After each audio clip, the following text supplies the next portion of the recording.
una sa atong Vice Mayor Ernest Oliver Uy, Uy. Atong councilors present this morning, Councilor Ayan, Councilor Randy, Councilor ABC President si Sarpi Shakor, Councilor Ramil, Councilor Nicole, Councilor Derek, atong IP representative si Renandang Gumunog, councilors na wala din ni karon, ato lang sila i-remind sunod yung mo attend na pod sa flag ceremonies. Atong mga department heads, well, atong mga bisita gikan sa UP Los Baños, welcome to Iligan. Ato ang ever active and very supportive DILG City Director Mamayda. Kanatong tanan may buntag. Well, wala na kay ko'y ikasulti, ika-report kaninyo kung sa akong mga gibuhat last week. Most of these are courtesy visits, no? Isip bagong sa bago na itong termino, daghan kayo ng hinihinay bisita sa opisina. I also noticed that they also visited the office of Vice Mayor Uy, ug mao kani ang kasagarang gakitabo if bago tag lingkod, no? I would like also to mention our partners, atong BGMP, atong Bureau of Fire Protection. Salamat kay sa inyong kanunay presensya din sa flag ceremony. Kung wala mo, kulang. That's why di naging mo pwede mo absent din eh.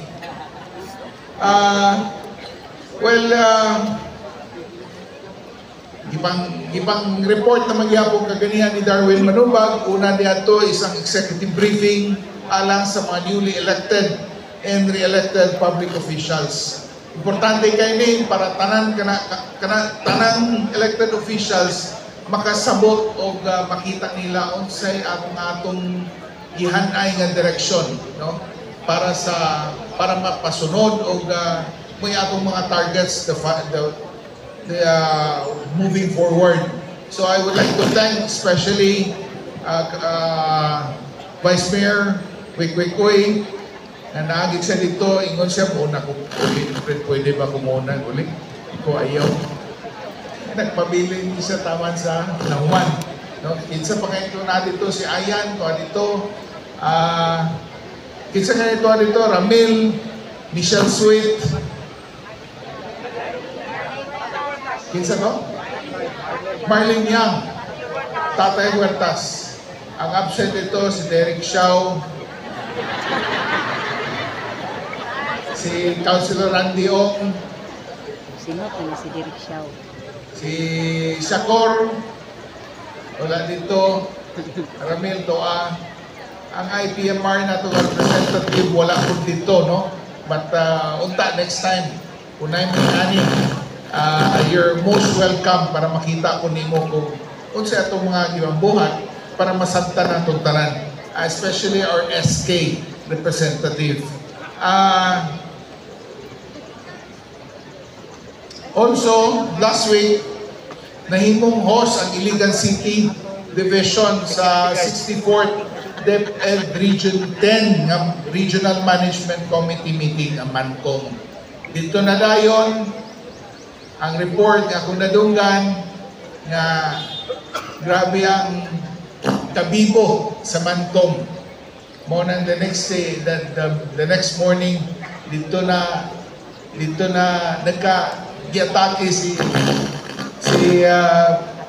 principal o president sa Iligan City Polytechnic College na si Dr. Apas, no? Giatake siya tong midnight of that day. So midnight of the next morning na. So subo lagi na motoy na indabo kay sayang kay ang momentum moving forward kay siya kay naningkamot o nga mapadali ang atong accreditation gikan sa CHED. Also, talking about the visit from our Korean partners, Um, nakabalik naman ito Korea. Ilang ipasaligan tang ila ko nung i-share ka na to ang structured plan para mo address sa itong mga pressing needs.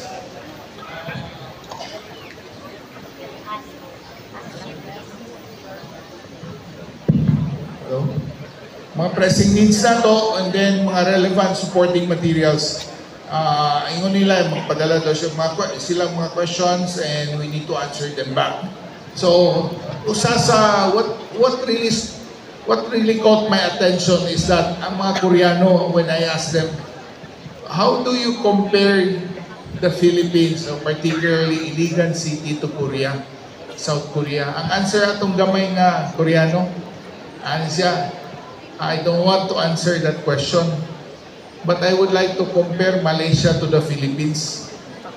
Between Malaysia and the Philippines, you're very far. Ana siya. So, kumbaga reality check, no? Let's accept it. Kabalutang layo pa kay tag sugab, kanang suba sa kubangon. No, layo pa kayo nga kinahanglan natong panikamutan. That's why kanimo po siya, no matter how we set forth on the direction for a city, kung ang katawhan walay buy-in, walay pagsinabtanay, walay suporta, di po nato ni makabot tanan. Even though ato nang ilatag, ato nang tag-iplastar, no, para sa ato sa development sa Iligan. Again, what's important is that kinahanglan ta magtinabangay, no, para makabot nato hinahinay what we have experienced, what we have noticed, no, gikan sa laing nasod. Balikon ko, dili niya i-compare ang Korea sa Philippines. I will just compare Malaysia to the Philippines. Nato siya i-mention nga city, something similar to Iligan, but din siya, you're still very far. Medyo tinuod, no? Medyo layo pagkikita. Anyway, also last week, nibisita ang BRP Dagupan City.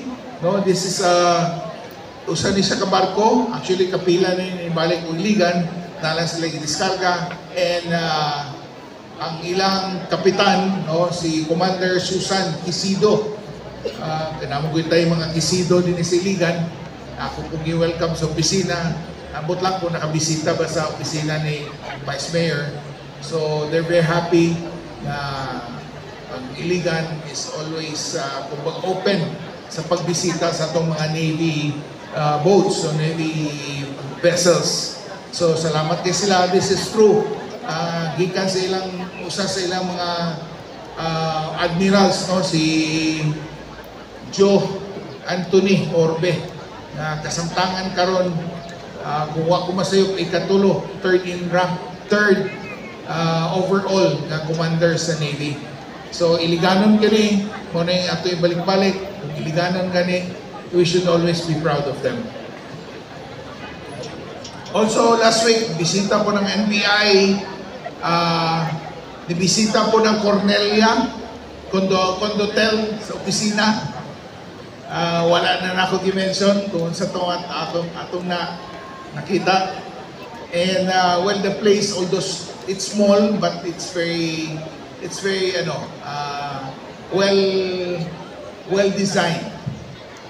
Nindot ang iyang function area, gamay, but again, it's always a welcome to have this type of establishment. Magagmay, but again, it somehow paints, it gives Iligan something new, no? Something new to enjoy. So, mauna siya, no, ang atong mga balita, including the Philippine Ports Authority din, bibisita po sa opisina. Then, mauna to, halos mong tanan i-report naman ni Darwin Panubag. So, ganapon ko para mas mabubo ang atong report karong adlaw. So, kumusta man mo tanan? Kumusta man? Enjoy ba ta? Enjoy ba ta sa trabaho? I hope so. No, I hope nga kamo kitang tanan nga mosulod gani dinhi sa atong trabaho, kinahanglan mag-enjoy, kinahanglan mag-look forward. Mag-look forward sa trabaho, dili mag-look forward sa alas 5 mamuli ay na. No, let's actually it's a very para kanako it's an opportunity, no? A great opportunity to be working for the city of Iligan. So let's not waste our chance, no, that us do what is best, no, para sa ato trabaho and for the city of Iligan. Okay ba? Okay, and then I would like to remind again, atong gentle reminder sa atong mga department heads, kung na ganing problema, ayaw ipasa sa mayor ang problema, ha? You have to take action. No, take action talking about employees not performing their jobs, employees not, well, again, I hate to say this, but employees sitting or sleeping on the job. Tama ba? Kung magpabanlong, dili ka deliver, then do something. Do something that is right, no? Para sa inyong office, para maka-deliver mo, or else ang inyong opisina, ang department mo yung mag-suffer niya na. So di na ako tason, salamat kayo, may buntag, Asenso, Iligan.